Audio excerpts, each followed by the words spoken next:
If you started lifting weights and the scale went up, I need you to hear this. That does not mean that you're getting fatter. In fact, sometimes it can mean that you're actually getting fitter. And once you understand why, you'll stop making the biggest mistake that people make: quitting. Because what usually happens is this: you start doing the right thing.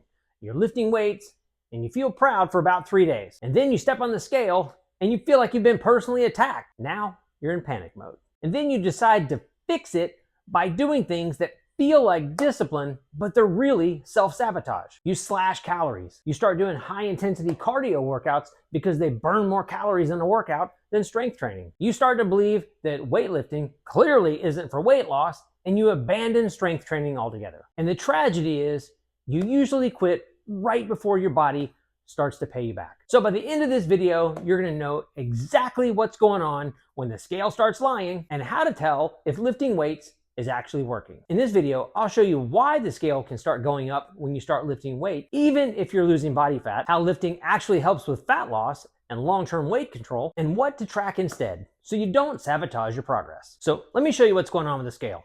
So here's a hoodie. It's a dry hoodie.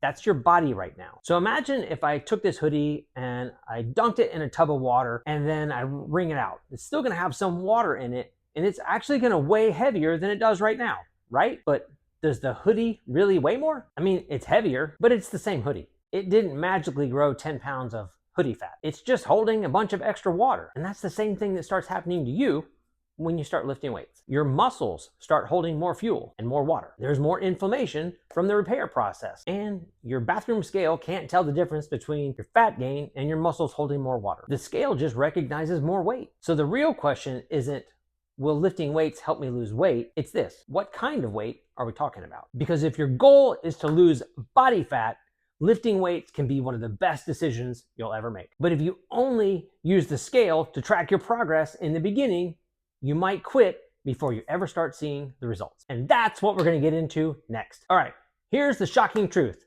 Lifting weights can help you lose body fat even if your scale goes up or stays the same in the short term. So if you're using your scale as the only scoreboard, you might think that lifting weights isn't working when it's actually doing something way more valuable. So first, let's define the problem.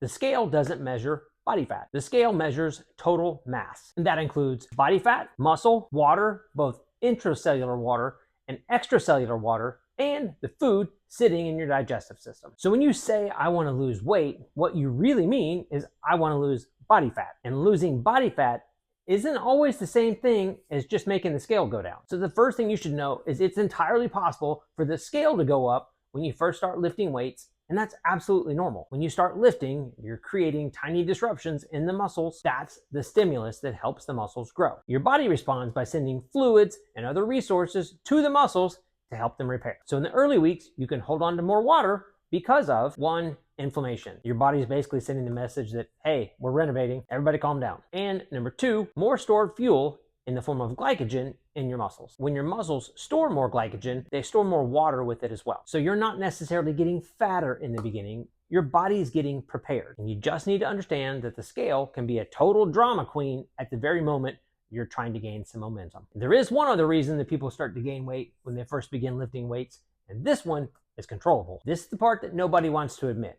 But lifting weights is probably gonna make you hungry, and not cute hungry. Like, I could eat a folding chair kind of hungry. And if you start eating more, especially the stuff that's easy to overeat, you can absolutely gain weight. But you're not gaining weight because lifting didn't work.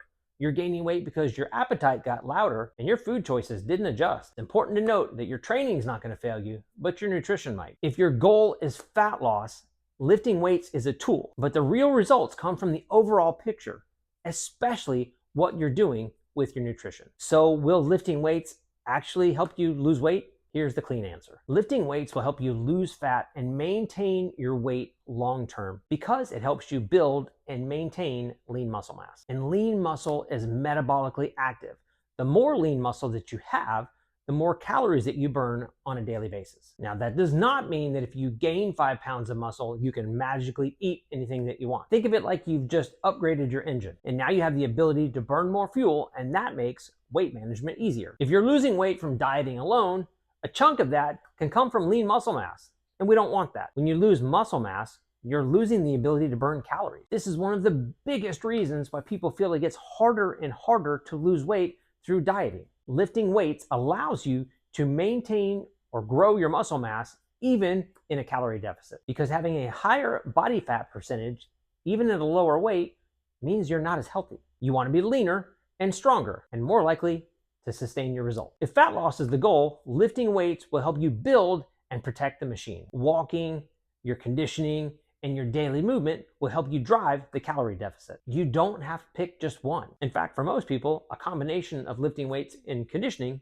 is the best bet. And now that you know that your scale can lie to you, let's talk about the scoreboard that doesn't. So here's the scoreboard that actually tells the truth. Your waist measurement. Measure it once a week, same day, same time. Pick one spot, usually right around the belly button.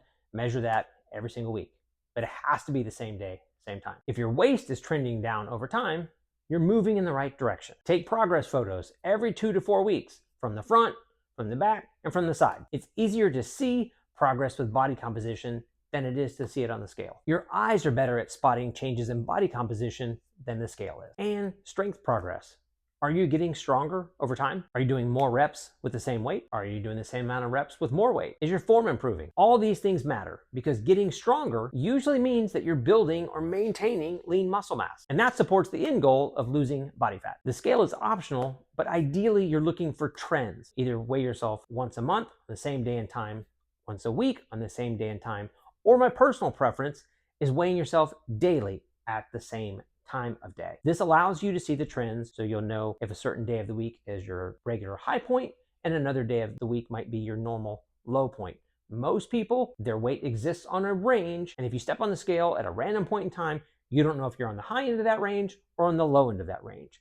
And by doing this on a daily basis, you can identify the trends, which helps you look at this like a science project and remove the emotion. All right, now remember I mentioned that controllable part, that when you start lifting weights, it can ramp up your appetite. So here are the rules to keep you moving towards fat loss and prevent you from drifting into a calorie surplus. Rule number 1, expect to be hungry. Don't be surprised by it. When hunger shows up, the goal isn't to fight it with willpower.